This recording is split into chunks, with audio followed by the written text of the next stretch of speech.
So what's up guys and welcome back. In this video we're going to be discussing episode 6 of season 5 of Game of Thrones, titled Unbowed, Unbent and Unbroken. So the episode starts off with Arya in the House of Black and White and she's yet again washing more corpses. This place seems to have an endless supply of dead bodies. They just keep coming in every time they wash one, another one just rolls up. She plays, it's called like I think it's called the Game of Faces with Jaqen, which is basically where she tells a story, and if she's lying, Jaqen knows, and he like whips her with a big stick, and she tells him basically the whole life story, and she gets whipped a few times when she's obviously lying.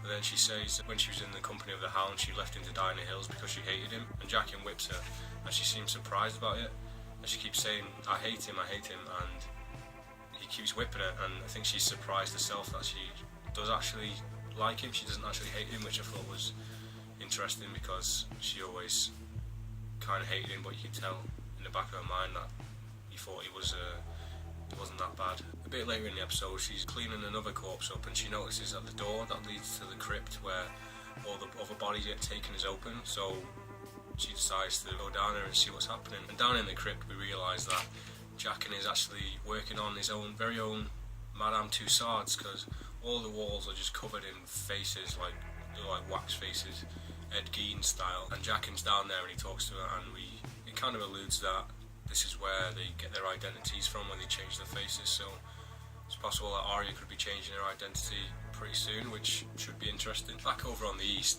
we get to see Jorah and Tyrion after the aftermath of last episode where Jorah found out he had grayscale. He's still hiding it from Tyrion, but so they're talking and building up some kind of friendship. Now they know that they have things in common. Tyrion starts to tell Jorah about his father, Lord Commander Mormont from the Wall. Jorah asks him how he knows him, and he tells him about how he met him, and he tells him how he died.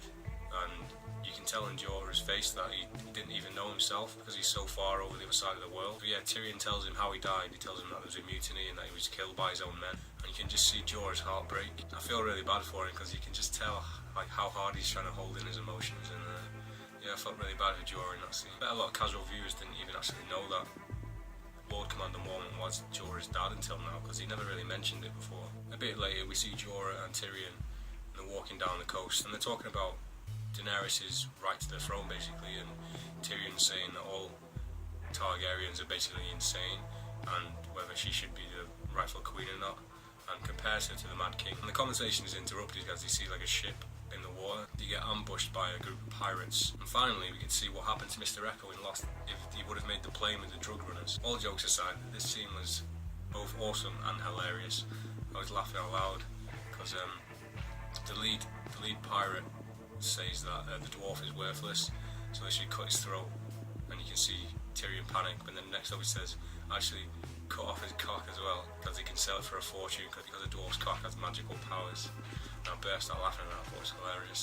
Tyrion being Tyrion, doing what he does best. He wormed himself out of death basically by saying that how would a merchant know that a severed penis is actually a dwarf's penis, so he gets them to take him with him basically, to take him to a merchant before they cut off his cock. And he also convinces the pirates to let Jorah live, because he tells them that he's a veteran warrior, and that if they take him to the fighting pits in Marine, that he will make a fortune because he's such a good fighter. And then Jorah tells them that he's actually killed one of Khal Drogo's blood riders, so they all seem interested. So I can't wait to see what happens, because this seems like it's going to be one of the more fun and interesting storylines this season, if it happens this season.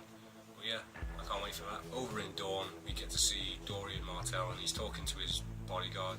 He's fearing for the death of Myrcella after the Sand Snakes have basically warned him that they're going to kill her, so he tells his guard that he wants her protected no matter what. Next up we see Darnell and Cooper, Jaime and Bronn obviously, and they're dressed up in Dornish gear, and we see them entering the water gardens, and we also see the Sand Snakes preparing to assassinate Myrcella too. So Jaime and Bronn go up to Myrcella and they try and convince her to come back, and then this awesome fight scene kicks off where the Sand Snakes are all whipping Jaime in this big like cinematic fight scene. Kind of reminded me of Mortal Kombat for some reason, mainly because Jaime and Bronn were dressed up like Scorpion from Mortal Kombat. Get over here! Just as the fight's about to conclude and maybe one of them's going to die, probably Jaime, Dorian's men step in and stop the fight, and everyone gets captured. So we don't know what's going to happen to them, but I'm pretty sure they're fucked. But I can see Jaime and Bronn actually worming their way out of it by saying that he got like a death threat towards Myrcella, and Dorian doesn't want Myrcella dead either because he wants them to join the family. So I'm guessing Oberyn's wife's going to be the one at the short end of the stick here. We go over to King's Landing, and Littlefinger has actually appeared. He's come to see Cersei, and he basically tells Cersei what he wants, and he's decided that he wants to double-cross Roose Bolton.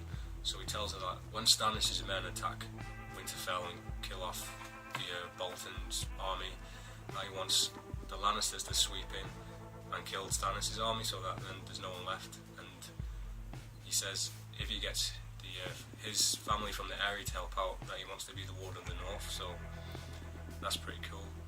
Littlefinger's always one step ahead of the game. You never know what's going to happen with him, so hopefully we get to see a huge battle scene. Maybe episode 9 is going to be Stannis taking over Winterfell, and episode 10 is going to be the Lannisters army in the area sweeping in and taking over Stannis' fight. So yeah, I can't wait to see what happens with that storyline. Also, while we're in King's Landing, we get to see a hearing about Sir Loras, and they basically question him on his homosexuality and whether or not he's done these things which are seen as a sin to the militant army, whatever they're called. He denies it all.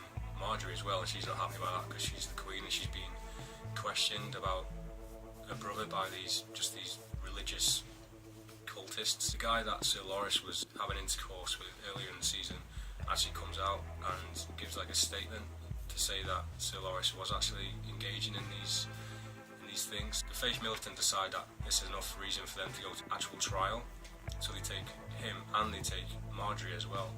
And Tommen's just sitting there twiddling his thumbs because he has no idea what to do. And it's all part of Cersei's master plan. But is it a master plan? Because if Marjorie and Sir Loras get away with this, then Cersei is fucked because she's the actual queen, and I can see something happening with her. If they get away with it, this is Game of Thrones. Sir Loras is probably going to end up with his head on a stake.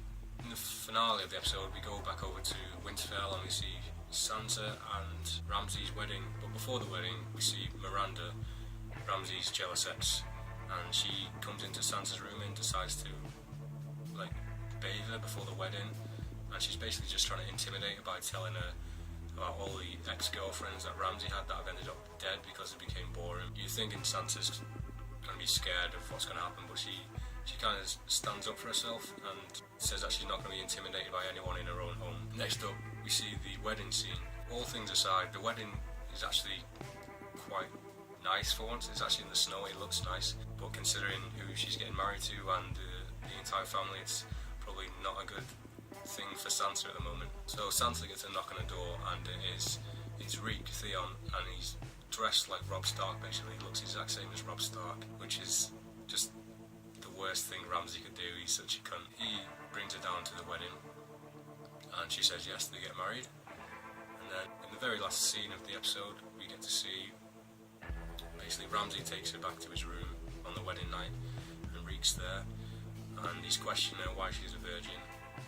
And we have a really disturbing scene in which Ramsay just rips her clothes off and tells Reek to watch as he rapes her.